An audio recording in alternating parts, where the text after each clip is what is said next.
You R welcome.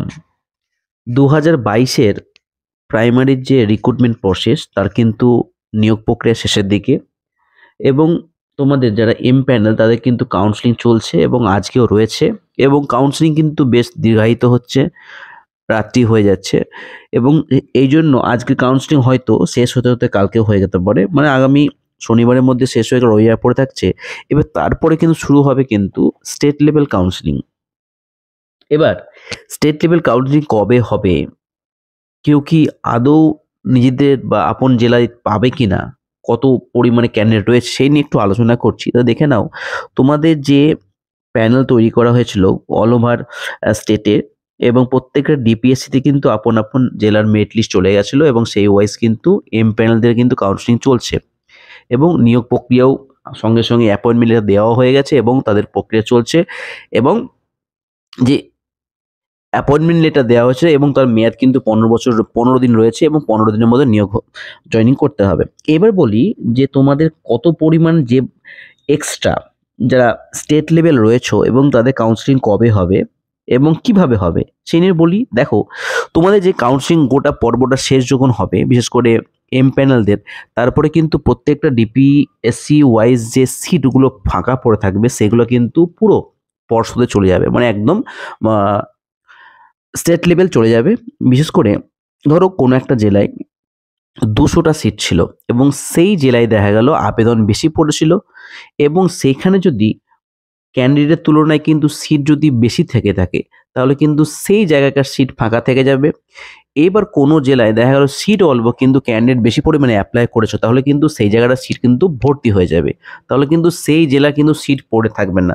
আর এমনি category SC বা ST বা অন্য যে ক্যাটাগরি রয়েছে তাদের কিন্তু সিট যদি ফাঁকা থেকে যায় সেগুলো কিন্তু যত সম্ভব ফাঁকাই থেকে যাবে, পরবর্তীকালে পরবর্তী নিয়োগে হয়তো সেটা কিন্তু মার্জ হয়ে যাবে।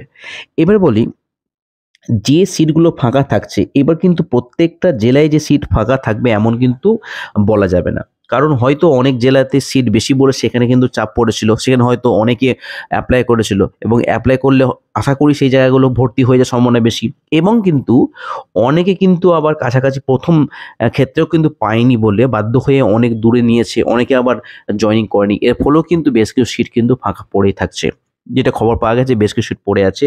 তাই বলি, তোমাদের কিন্তু খুব শীঘ্রই শুরু হয়ে যাবে স্টেট লেভেল কাউন্সেলিং, এবং খুব শীঘ্রই বলতে তোমার যে লিস্টটাকে চলে যাচ্ছে ওপরে, এবং লিস্ট চলে যাওয়ার পরে কিন্তু আর একটা মেরিট লিস্ট বেরোবে।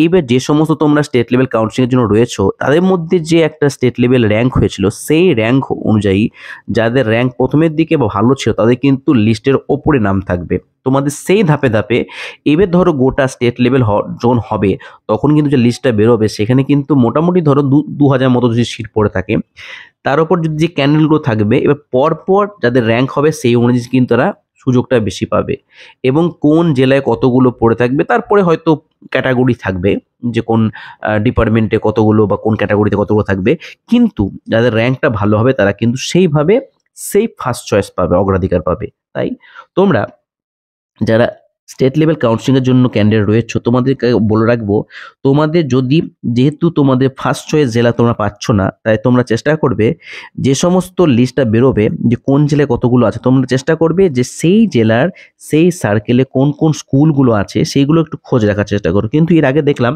যে এই কাউন্সিলিং কিন্তু যে লিস্ট কিন্তু আমাদের হাতে ছিল সেই অনুযায়ী যে স্কুলগুলো ভ্যাকান্ট ছিল সেইগুলো কিন্তু সেইভাবে কিন্তু প্রত্যেকটা স্কুল কিন্তু ভর্তি হয়নি, অনেক স্কুল ব্লক করা ছিল, অনেক স্কুল এমন আছে 2-3টে সিট থাকার পরেও কিন্তু সেখানে কিন্তু দেখানো হয়নি। তাই এই ধরনের কিন্তু অনেক কিছু ঘাপলা হয়েছে। তাই পরবর্তীকালে যখন তোমরা কাউন্সিলিংয়ের জন্য যাবে তোমার কিন্তু ভালো পুঙ্খানুপুঙ্খ তোমরা কিন্তু আশেপাশে সার্কেলে কিন্তু খোঁজ খবর নিবে, এবং তারপর কিন্তু সেইভাবে তৈরি হবে, এবং বেশি দেরি হওয়ার কোনো সম্ভাবনা নেই, খুব শীঘ্রই হয়ে যাবে আশা করি। তোমার এই মাসের মধ্যেই ফেব্রুয়ারির মধ্যে একদম পুরো রিক্রুটমেন্ট প্রক্রিয়া শেষ হয়ে যাবে। এবং হ্যাঁ, এবার গেল তোমার এদের, এবার যে সিটগুলো তোমাদের রাখা ছিল এক্সট্রা, যেগুলো 2020-22 ডিএলএডদের জন্য যে সিটগুলো পড়ে আছে সেগুলো কিন্তু কেস এখনো কিন্তু সম্পন্ন হয়নি। তা কেস একদম না মেটা পর্যন্ত যদি তারা হেরে যায় তাহলে কিন্তু তোমরা যে আনঅবজার্ভড রয়েছো বা ওয়েটিং লিস্টে আছে তাদের কিন্তু একটা পাওয়ার সম্ভাবনা বেড়ে থাকবে। কিন্তু যদি 2020-22 ডিএলএড যে স্টুডেন্টরা যদি কেসে জিতে যায় তাহলে কিন্তু তারা প্লাস যারা ওয়েটিং লিস্টে আছো তাদের কিন্তু ভাগ করে সেই সিটগুলো ভাগ হয়ে যাবে। কিন্তু 2020-22 সেশনে ডিএলএড ক্যান্ডিডেটদের কিন্তু পাওয়ার সম্ভাবনা যদিও কিছুটা হলেও কম। এবার যদি ওদের কম হয়ে যায় বা ওরা যদি পুরোপুরি বাদ চলে যায়, তাহলে কিন্তু যারা ওয়েটিং লিস্টে রয়েছে 5%, তাদের কিন্তু পাওয়ার সম্ভাবনা প্রচণ্ড মানে প্রবল। তাই তোমরা আশা বেঁধে রাখো যে তোমরা পাওয়ার সম্ভাবনা রয়েছে এবং তোমরা পাবে, এবং এটা হয়ে গেলে কিন্তু তোমাদের 2022-এর যে টেট হয়েছিল সেটার কিন্তু নিয়োগ প্রক্রিয়া বলতে ইন্টারভিউ প্রসেস শুরু হবে, এমনটাই আশা করা যায়। তাহলে আজকের মতো এইটুকু। তোমরা নতুন আছো অবশ্যই বলবো এমএম এডুকেয়ারকে সাবস্ক্রাইব করে নিও, পরবর্তী গুরুত্বপূর্ণ ভিডিওগুলো অনায়াসে তুমি পেয়ে যাবে।